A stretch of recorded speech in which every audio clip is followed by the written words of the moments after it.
Il existe plus de 100 milliards de galaxies dans l'univers visible et chaque petite galaxie contient approximativement 1 milliard d'étoiles. De plus, chaque grande galaxie en contient plus d'1 trillion. Beaucoup de ces étoiles possèdent des planètes et un grand nombre de ces planètes possèdent des satellites. Tous ces corps célestes suivent des chemins et des orbites très finement calculés depuis des millions d'années. Les étoiles, les planètes et les satellites tournent tous autour de leur propre axe, et ils tournent également avec le système duquel ils font partie.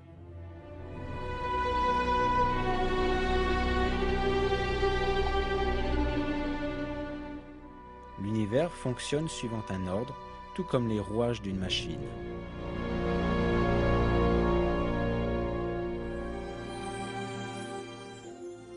Le mouvement des corps célestes dans leurs orbites est basé sur un réglage très fin, à tel point que la moindre déviation dans leur chemin peut avoir des conséquences drastiques qui peuvent sonner la fin du système complet.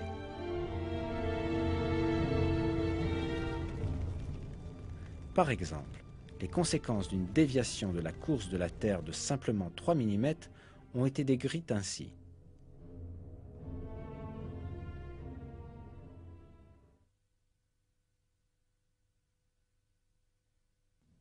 En effectuant sa rotation autour du Soleil, la Terre suit une orbite bien précise, de manière à ce que tous les 30 km environ, elle ne dévie que de 2,8 mm.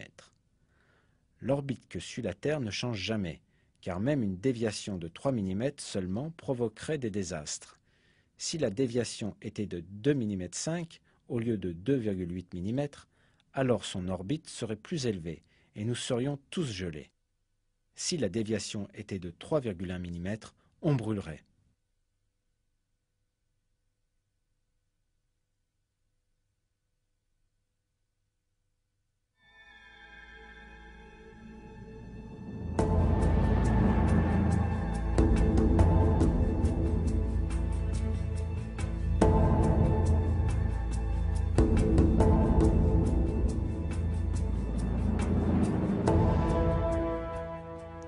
Ces faits n'ont été découverts que grâce à des recherches en astronomie au XXe siècle.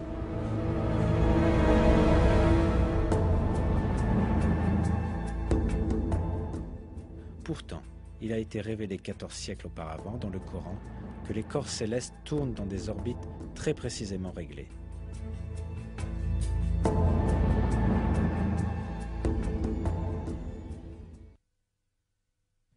Par le ciel aux voies parfaitement tracées. Dans un autre verset, nous apprenons ce qui suit. Et c'est lui qui a créé la nuit et le jour, le soleil et la lune, chacun voguant dans une orbite.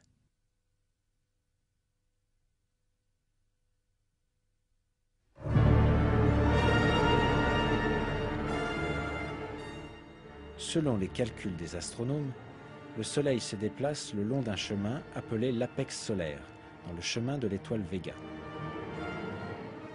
De la même manière qui est révélée dans le Coran.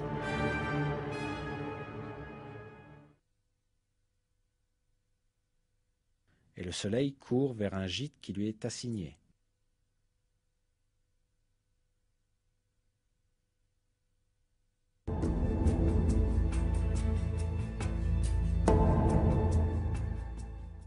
À l'époque de la révélation du Coran, l'humanité ne possédait aucun télescope pour scruter l'espace lointain, à des millions de kilomètres de distance, ni des technologies d'observation ou la science moderne de la physique et de l'astronomie.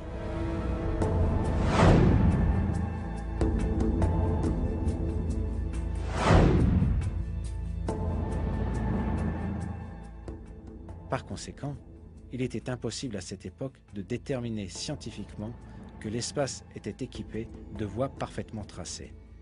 Cependant, ce fait est énoncé clairement dans le Coran, lequel est descendu à cette époque-là, car le Coran est la parole de Dieu.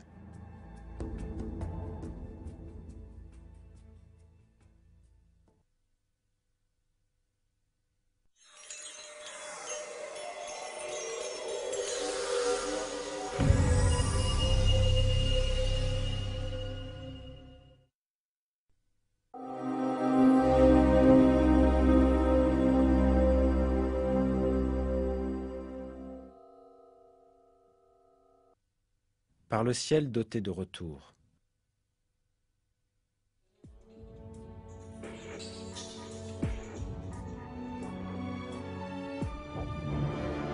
Le mot raj, traduit par retour dans le verset, exprime aussi la notion de renvoi.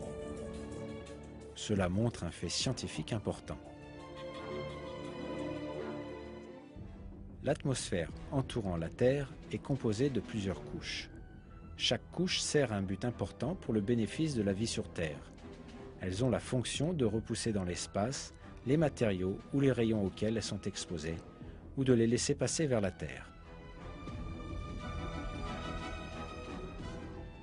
Par exemple, la troposphère, 13 à 15 km au-dessus de la Terre, permet à la vapeur d'eau montant de la surface de la Terre de se condenser et de revenir sous forme de pluie. La couche d'ozone, la couche la plus basse de la stratosphère, à une altitude de 25 km, réfléchit les radiations nuisibles et la lumière ultraviolette venant de l'espace et les renvoie dans l'espace.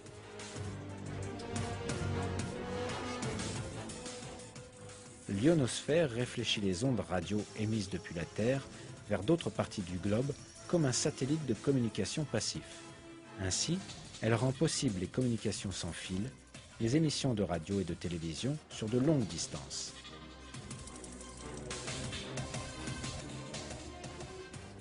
La couche de la magnétosphère renvoie vers l'espace les particules radioactives nuisibles émises par le Soleil et les autres étoiles avant qu'elles n'atteignent la Terre.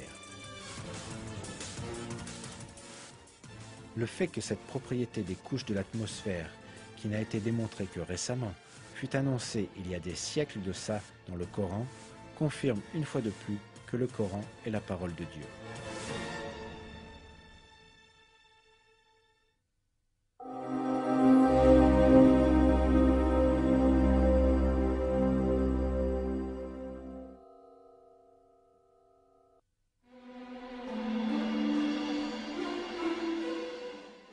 Les nuages peuvent donner l'impression, à première vue, que ce sont simplement de grands corps de vapeur flottant dans l'air, mais leur poids peut atteindre des chiffres très étonnants.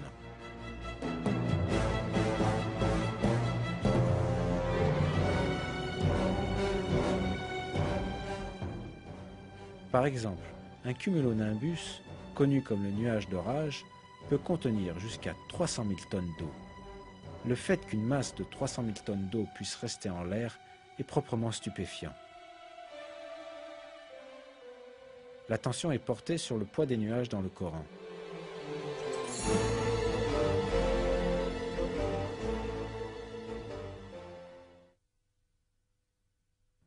C'est lui qui envoie les vents comme une annonce de sa miséricorde.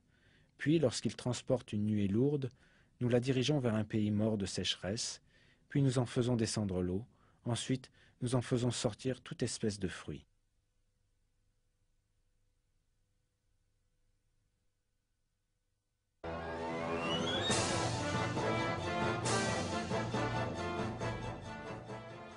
À l'époque où le Coran fut révélé, il était bien sûr impossible d'avoir la moindre information sur le poids des nuages.